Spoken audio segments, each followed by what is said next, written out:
Breaking చేస్తున్న మంత్రి కొండా సురేఖ వ్యాఖ్యలను ఖండిస్తూ నాంపల్లి కోర్టులో ప్రముఖ నటుడు నాగార్జున వేసిన పిటిషన్ పై కాసేపట్లో విచారణ జరగనుంది. నాగార్జున కోర్టుకు హాజరయ్యారు. నాగార్జున స్టేట్మెంట్ ను నాంపల్లి కోర్టు రికార్డు చేయనుంది. నాగార్జునతో పాటు ఆయన కుమారుడు నాగచైతన్య కూడా కోర్టుకు వెళ్లారు.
మంత్రి కొండా సురేఖ వ్యాఖ్యలను ఖండిస్తూ నాంపల్లి కోర్టులో ప్రముఖ నటుడు నాగార్జున వేసిన పిటిషన్ పై కాసేపట్లో విచారణ జరగనుంది.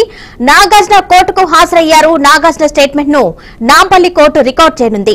నాగార్జునతో పాటు ఆయన కుమారుడు నాగచైతన్య కూడా కోర్టుకు వెళ్లారు. దీనిపై మరింత సమాచారం మా ప్రతినిధి క్రాంతి అందిస్తారు. క్రాంతి, చెప్పండి. ఇప్పటికే సినీ హీరో నాగార్జున నాంపల్లి కోర్టుకు చేరుకున్నట్టు తెలుస్తుంది. ఆయనతో పాటు ఆయన కుమారుడు కూడా వెళ్ళినట్టు తెలుస్తుంది. మరి కాసేపట్లో స్టేట్మెంట్ కూడా రికార్డ్ చేసే ఛాన్స్ ఉన్నట్టు మనకి ఇన్ఫర్మేషన్ అందుతుంది. అక్కడ సిచ్యువేషన్ ఏ విధంగా ఉంది, డీటెయిల్స్ ఇవ్వండి.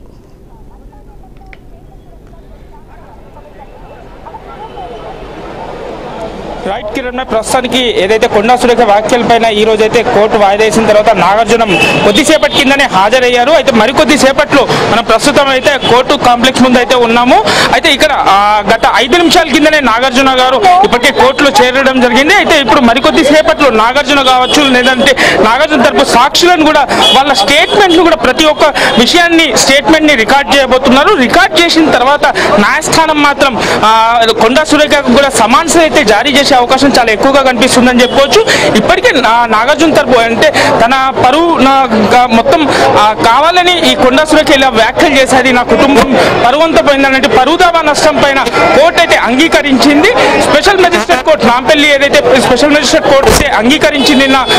ఏదైతే నాగార్జున తరపు న్యాయవాది అశోక్ రెడ్డి వాదనలు విన్న తర్వాత మాత్రం ఈ రోజు హాజరయ్యి తన స్టేట్మెంట్ రికార్డ్ చేయడానికి అంగీకరించిన తర్వాత ఈ రోజు నాగార్జున గారు కొద్దిసేపటి కిందనే హాజరయ్యి మరికొద్ది సేపట్లో తన స్టేట్మెంట్ మొత్తం రికార్డింగ్ చేసి కూడా మరి త్వరలోనే కొండా సురేఖ కూడా సమాన్సులు జారీ చేసే అవకాశం ఉంది. ఈ స్టేట్మెంట్ అంతా రికార్డ్ అయిన తర్వాత కూడా నాగార్జున తరపు న్యాయవాది ఏదైతే అశోక్ రెడ్డి కూడా తన వాదనలు విన్న తర్వాత మరి ఈ రేపు లేదంటే తర్వాత అయినా సమాన్స్ అయితే జారీ చేసే అవకాశం చాలా ఎక్కువగా కనిపిస్తుందని కూడా చెప్పుకోవచ్చు. కిరణ్ మై అయితే క్రాంతి, నాగార్జున వెంట నాగచైతన్య కూడా వెళ్ళినట్టు మనకి ఇన్ఫర్మేషన్ అందుతుంది. ఈ నేపథ్యంలోనే నాగచైతన్య కూడా స్టేట్మెంట్ ఏమైనా రికార్డ్ చేసే అవకాశం ఉందా?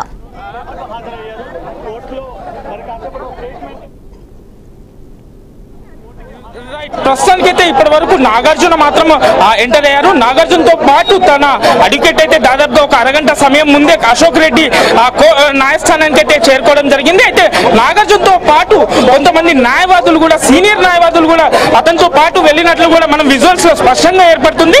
దాదాపుగా నాగార్జున వెహికల్ తో పాటు మరో వెహికల్ కూడా దాంట్లో సీనియర్ న్యాయవాదులు కూడా ఉన్నట్టుగా మనం క్లియర్ గా మనం విజువల్స్ లో కూడా చూసుకోవచ్చు.